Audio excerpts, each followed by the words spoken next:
Et bienvenue dans ce nouveau vlog à Paris. Je suis extrêmement indiscipliné puisque ma dernière vidéo a été tournée au mois de mai. Nous sommes actuellement au mois de février. C'était donc il y a 9 mois, c'est ridicule. À l'époque nous étions au printemps, désormais nous sommes en hiver. J'ai donc décidé d'intituler sobrement cette vidéo Vlog d'hiver. Suivez-moi.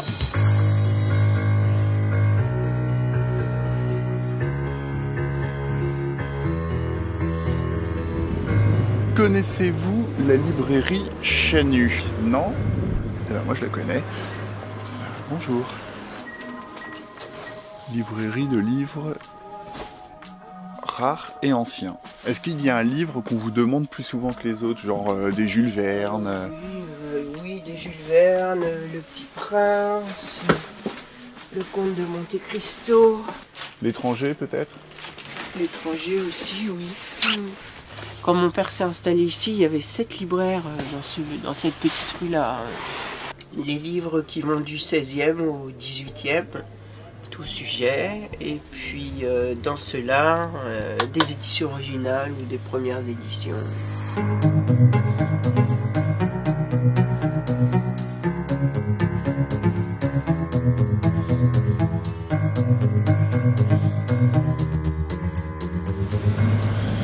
Bon, et j'en profite pour vous dire que juste en sortant de la librairie, il y a cet endroit qui est extrêmement stylé, avec des miroirs de part et d'autre.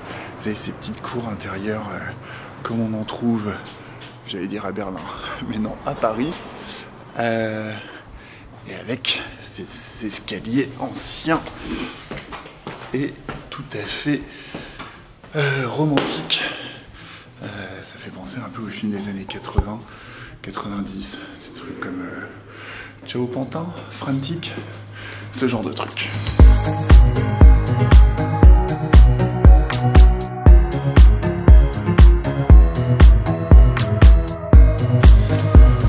Bon, c'est très joli, on dirait à Venise.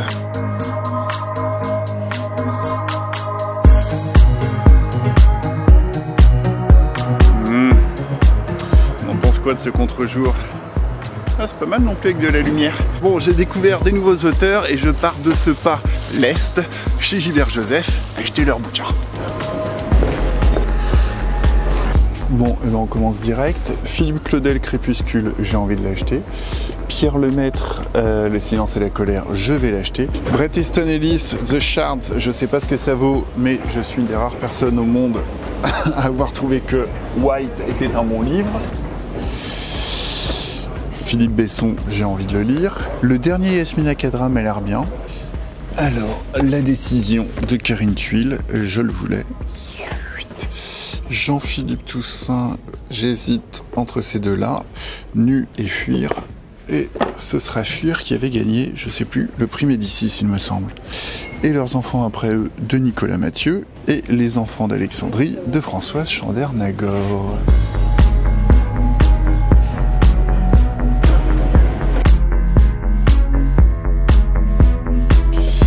Alors, je suis juste en face du musée d'Orsay, qui est, comme vous le savez, peut-être une ancienne gare et qui est devenu un musée qui a ouvert ses portes en 1986, l'année de ma naissance, et qui contient une des plus grandes collections au monde d'art occidental sur la période 1848-1914. Et maintenant, je vais vous montrer à quel point c'est facile d'entrer à l'intérieur.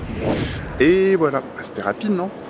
Sauf que je mens puisqu'en fait c'était long, ennuyeux, j'ai fait la queue, j'avais froid, il y avait le portique, le scanner, le truc qui bip, etc. Mais je suis content d'être ici.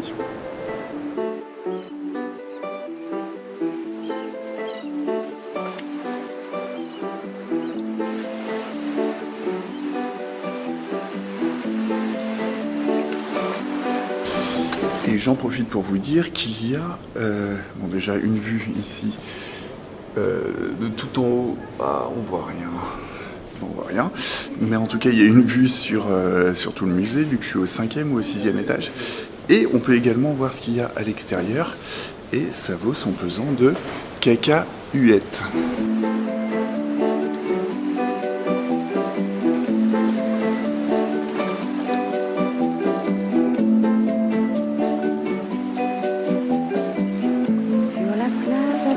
Et voilà, c'est un peu tout le problème avec les musées à Paris, c'est que moi je suis venu pour voir les sculptures du hall principal et je me retrouve avec des lieux comme celui-ci où juste l'architecture du musée est absolument magnifique. Et par ailleurs, là je viens de voir l'impressionnisme, j'ai vu ou du néo-impressionnisme, du Gauguin, du Van Gogh, du je sais plus qui. Et en fait, cette vidéo ne pourra absolument pas rendre honneur à toutes les beautés que j'ai vues parce que je vais me concentrer sur les statues et il faut pas perdre le rythme.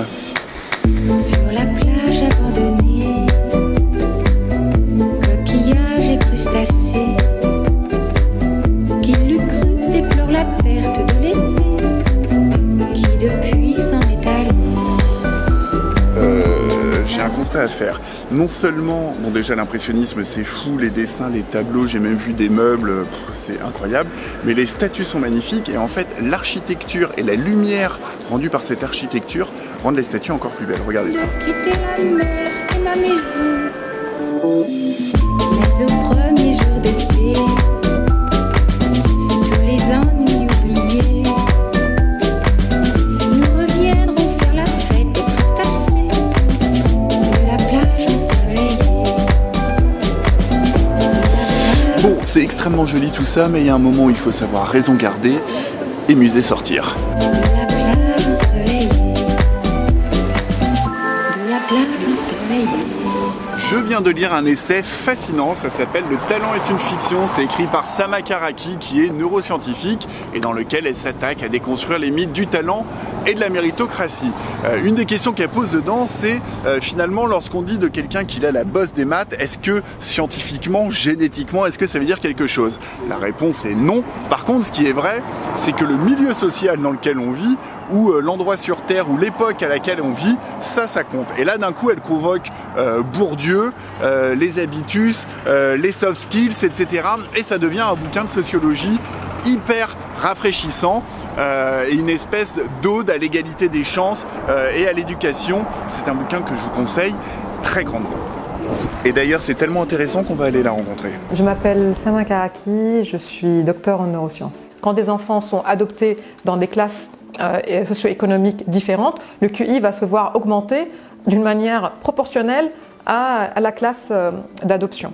Et donc, ça devient aisé de comprendre pourquoi dans des familles aisées, le QI peut paraître supérieur. Parce que probablement, il y a un accès supérieur au raisonnement abstrait, parce qu'il y a une disponibilité, parce qu'il y a une meilleure éducation, parce qu'il y a de meilleurs dispositifs, parce qu'il y a peut-être beaucoup plus de livres, beaucoup plus de vocabulaire qui circule au sein de ces sphères. Quand j'échoue, qui m'aide à me soulever ?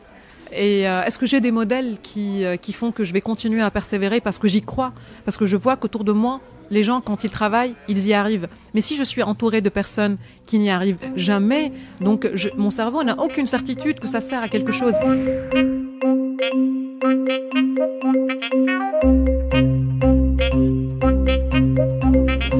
Mesdames, Messieurs, elle a fermé en 2005, l'année de mon arrivée à Paris, pour cause de déficit déjà, et également pour réaménagement et mise aux normes de sécurité. Et c'est terrible, je fais des charades maintenant.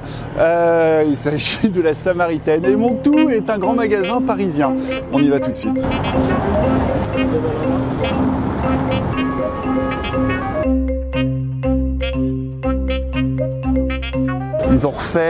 Ils ont refait la place tout autour. C'est hyper vaste. C'est très beau. Je sais plus à quoi ça ressemblait exactement avant. Oh là là, il y a du bruit à Paris. Mais ça ressemblait pas à ça. C'était plutôt des petites rues. Il y a des gens en train de crier. Voilà. Bon, bref, on va à la Samaritaine. Aux Samaritaines ? Je sais pas.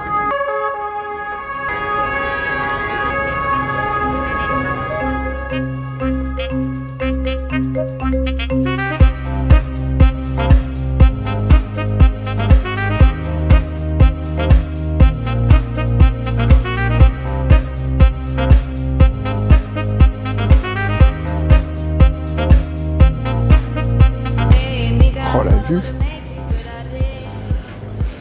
c'est très très beau dans le coin,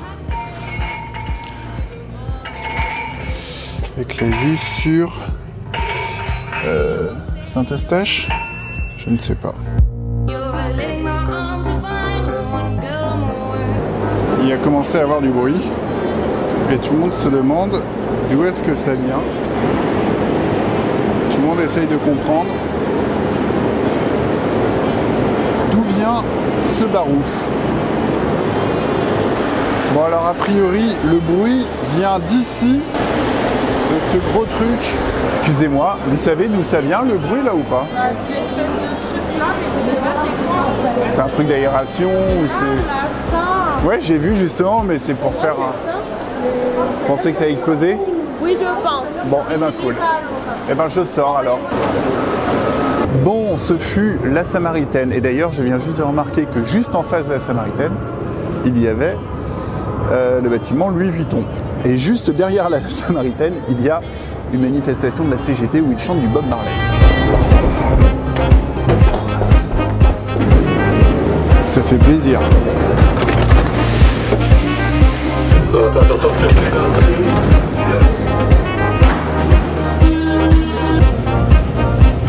Ça aurait pu être très beau et intéressant si seulement je m'étais dépêché et que je n'arrivais pas une fois le soleil couché, puisqu'il y a derrière moi ce terrain de basket très coloré, très stylé, mais qui va manquer un peu de lumière pour faire ressortir ces jolies couleurs. Mais bon, ça vous donnera un petit glimpse, comme disent nos amis d'outre-Manche.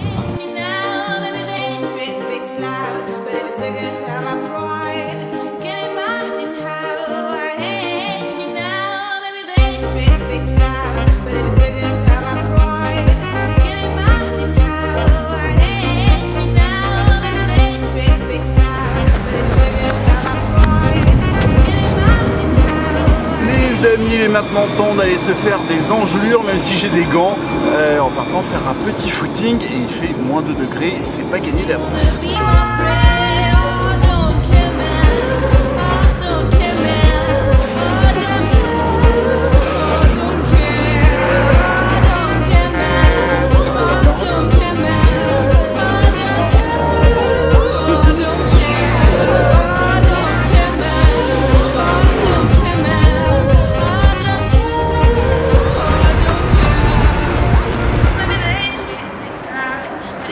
Allez, c'est fini pour aujourd'hui. J'ose pas vous dire à très vite parce que vous savez aussi bien que moi que c'est le genre d'engagement que je ne respecte pas.